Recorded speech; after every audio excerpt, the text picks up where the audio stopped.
बंधुओं, आज एक बहुत ही महत्वपूर्ण विषय लेकर आपके समक्ष आए हैं, जिसका संबंध जीवन से है। आज विषय है चिंता मुक्ति के उपाय। वर्तमान समय में हर व्यक्ति किसी न किसी प्रकार की अज्ञात चिंता से ग्रसित है, चाहे वो किसी प्रकार की प्रतियोगी परीक्षा की तैयारी कर रहा हो, चाहे वह अपना व्यवसाय कर रहा हो, चाहे वह छोटी मोटी नौकरी कर रहा है, किसी न किसी काम में लगा हुआ तो भी उसके मन में एक अज्ञात चिंता रहती है, चाहे वो परिवार में हो। युवा साथियों, कहते हैं खून पसीना बाते जा, तान के सादर सोते जा, ये नाव तो हिलती जाएगी, तू हंसता जा या रोता जा, तू हंसता जा या रोता जा। बंधुओं, चिंता समाधान का हिस्सा कभी नहीं रहा है और नहीं रहेगा। इस बात को फिक्स कर दो, तय कर दो। चिंता से दुनिया में समाधान होता तो पूरी दुनिया के लोग चिंता करके उस समाधान कर लेते, लेकिन आज तक चिंता समाधान का हिस्सा नहीं रहा है और नहीं रहेगा। क्योंकि चिंता करने से चिंतन नहीं कर पाते हैं। जब चिंतन नहीं कर पाते हैं तो समाधान नहीं होता है, क्योंकि समाधान करने के लिए जीवन की कोई छोटी मोटी समस्या है, उसके समाधान करने के लिए आपको चिंतन करना पड़ेगा, मनन करना पड़ेगा, मन योग से उसको बारे में विचार करना पड़ेगा। तो आज अपन चिंता मुक्ति के क्या उपाय है? हर व्यक्ति किसी न किसी रूप से चिंतित है। किसी को नींद नहीं आती है, कोई डिप्रेशन का शिकार है चिंता के कारण। युवा साथियों, कहते हैं कुछ सपने मर जाने से जीवन नहीं मरा करता।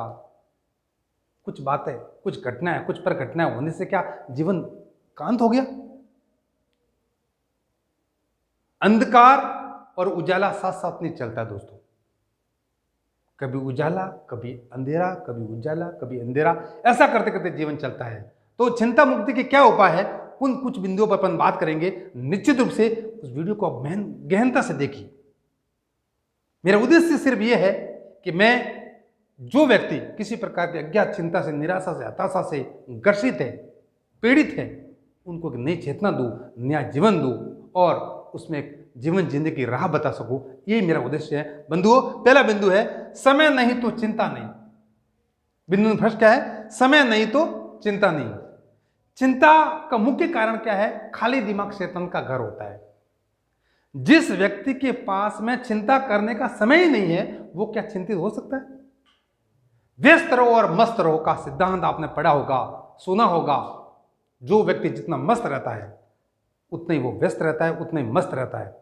आपको जीवन के अंदर चाहे छोटा मोटा कोई भी काम हो, आपने देखा होगा अपने आसपास के लोग प्रातः काल उठ करके शाम को सोते तक बहुत सारे कार्य में इतने व्यस्त रहते हैं, और उस व्यस्तता के कारण उनके जो दिलो दिमाग में चिंता बिल्कुल नहीं आती है।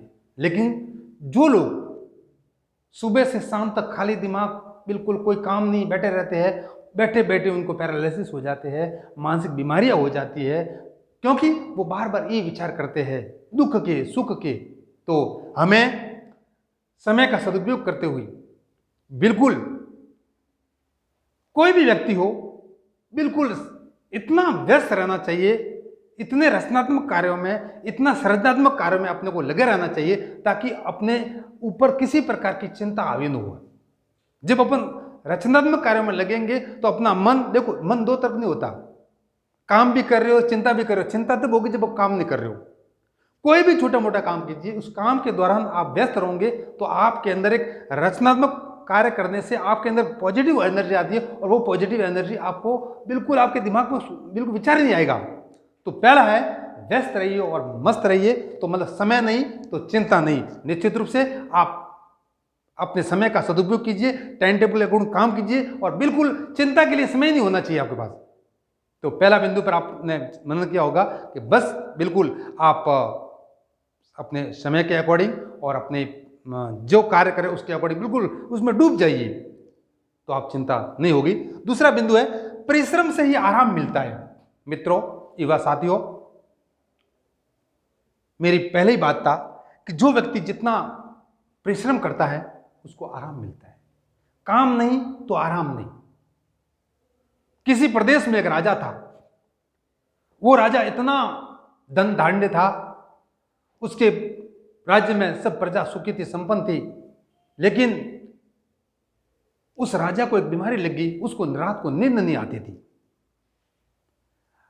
राजा बड़ा दुखी हो गया। उसने जिस शयन कक्ष में जो सोता था, बिल्कुल बढ़िया गद्दे थे, शांत वातावरण था, हवा महल की तरह बिल्कुल कमरे थे, लेकिन बस उसको नींद नहीं आती थी।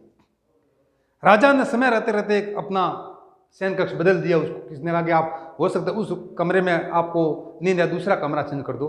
वहां भी गया, उसने नींद नहीं आई। मंत्री से उन्होंने सलाह की कि मंत्री जी मुझे नींद नहीं आ रही है। मंत्री ने उनको कहा कि अपने राज्य में एक साधु रहते हैं, उनके पास जाकर के मिले। राजा उस साधु के पास गए कि महाराज, मैं उस प्रदेश का राजा हूं और मुझे नींद नहीं आती। साधु ने कहा कि राजा, आप ठीक कल इस टाइम पे आ जाना, मैं आपको आपके नींद का उपाय बता दूंगा। राजा उस दिन वो जो निकाला बहुत ही कि मुझे सुबह जाना है उस साधु के पास, वो निश्चित रूप से मुझे नींद का उपाय बताएंगे। दूसरे दिन वो राजा उस साधु के पास गए। वहाँ जा कर के उसने महाराज को कहा कि महाराज, मुझे ये रात जो एक रात थी बड़ी मुश्किल से निकाले, मुझे अब नींद के उपाय बताइए। साधु ने कहा कि इस मंदिर के पास में ये खेत है, ये कुल्हाड़ी है, और उस खेत को आधा आप कुल्हाड़ी से उसको खोद दो। राजा ने कहा कि महाराज मैं राजा हूं। साधु ने कहा बिल्कुल मैं आपको जानता हूं महाराज, जो लेकिन मैंने जो कहा आपको करो, ये आपके नींद का उपाय है। राजा ने विचार किया, ये खोदने से कैसे मुझे नींद आ जाएगी? तो भी उसने कहा कि भाई साधु ने कोई कहा है तो कोई ना कोई उस बात में कोई दम होगा। उसने खोदना प्रारंभ कर दिया। खोदते खोदते, गर्मियों के दिन थे, खोदते खोदते खोदते आधा खोदा, उसको थकान आ गई। एक बरगद का पेड़ था, बरगद के पेड़ के नीचे जाकर बैठ गए। जैसे वो बैठे उसने थोड़ा अपना आराम के लिए थोड़ा लेट गए, उसको वहीं नींद आ गई। राजा थोड़ी देर देखने लगा, अरे कि राजा तो सो गया। फिर साधु ने उसको जगाया कि राजा क्या है? तो राजा जैसे नींद से उठा, बड़ा खुश हो गया। तब उस साधु ने कहा कि नींद का ये उपाय है, आप परिश्रम कीजिए, मेहनत कीजिए, तो निश्चित रूप से नींद आ जाएगी। जब नींद आ जाएगी तो सब प्रकार की समस्याओं का समाधान हो जाएगा। बस इस बात से हमें सीख मिलती है, हमें बिल्कुल परिश्रम करना है, मेहनत करना है। मेहनत के बदौलत शरीर थक जाएगा, जब शरीर थक जाएगा तो आराम से नींद आ जाएगी। नींद आ जाएगी तो विचार बिल्कुल नहीं आएंगे। तो दूसरा बिंदु हो गया, परिश्रम से ही आराम मिलता है। तीसरा है कार्य में डूबकर निराशा को भगाए। कार्य में इतना डूब जाना चाहिए। कोई कार्य छोटा नहीं होता मित्रों, और नहीं कोई कार्य बड़ा होता है।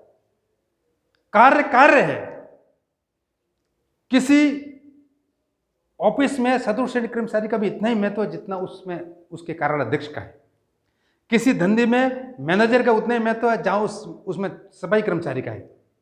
कार्य उस कार्य को बिल्कुल, जो कार्य मिले उसको सहर्ष स्वीकार करके उसके लिए लीन हो जाइए, उस कार्य में लीन हो जाइए, तल्लीन हो जाइए। तो कार्य में डूबकर निराशा को भगाया जा सकता है। आप कार्य में इतना डूब जाइए कि आप वो एक खून पसीना बहाता जा, तान के सादर सोता जा, ये नाव तो हिलती जाएगी तो हंसता जा या रोता जा। खून पसीना बहाने से आपका बिल्कुल हृदय, आपका मन बड़ा प्रसन्न रहता है। एक उदाहरण बताता हूं। एक मां थी जिसका इकलौता बेटा था, वो बेटा सेना में भर्ती हो गया। जिस दिन से बेटा सेना में भर्ती हुआ, उस दिन से मां के मन में बड़ी निराशा थी कि मेरा बेटा सेना में है, इधर युद्ध छिड़ गया है, हो सकता है मेरा बेटा मर जाएगा, मेरा बेटा। तो इसको अज्ञात भय उसको सता रहा था। बार बार वो चिंता हो रही थी कि मेरा बेटा मर जाएगा, मेरा बेटा मर जाएगा, युद्ध हुआ है। फोन की दूसरी भी घंटी बजती थी तो उसको लगता था मेरे बेटे के मौत के समाचार आ गए। मतलब उसको अज्ञात भय सताने लग गया। चिंता होने लगी बार बार। किसी अनुभवी व्यक्ति के जाकर माँ ने पूछा कि मुझे बताइए मुझे बहुत ही चिंता हो रही है कि मेरे बेटे के बारे में। उन्होंने कहा कि आप घर में इतनी व्यस्त रहो ताकि आपको चिंता न होए। घर में जो उनके काम करने वाले जो भैया थे उनको कहा कल से आना मत। उसने घर का काम खुद ने प्रारंभ कर दिया। ऐसा करते करते करते तो भी जब काम करते तब तो चिंता नहीं होती थी, जैसे ही काम से मुक्त हो जाते बार बार वही विचार आ जाता था। वापस उस व्यक्ति के पास गए कि मुझे जब काम करती है तब तो मुझे बात वो नहीं आती मन में, जब काम नहीं करती तो बार बार वो मन में आती। उन्होंने कहा कि छोटा मोटा एक धंधा शुरू कर दो। उन्होंने एक किराना की दुकान शुरू कर दी। अब वो माँ किराना की दुकान में शुरू करने के बाद इतनी व्यस्त रह गई, कोई चीनी लेने आ रहा है, कोई चाय लेके आ रहा है, कोई माचिस लेने आ रहा है, वो ग्राहकों में इतनी व्यस्त रहती थी कि पूरे दिन कोई ना कोई आ रहा है, उसको दे रहे, उनको तोल रहे। तो वो माँ इतनी व्यस्त रह गई, काम में इतनी डूब गई कि वो विचार ही नहीं आता था, वो निराशा का भाव ही नहीं आता था। और देखते ही देखते उस माँ के मन में बहुत ही खुशी हो गई। उसने कहा कि वास्तव में ये सिद्ध हो गया कि कार्य में डूबकर निश्चित रूप से अपन निराशा को भगा सकते हैं, चिंता को भगा सकते हैं। तो बस आप सब लोग भी मेरी बात को जो सुन रहे हैं, अपने कार्य में तल्लीन हो जाइए, डूब जाइए, निश्चित रूप से चिंता नहीं होगी। अगला बिंदु है न भूत न भविष्य, वर्तमान में जियो।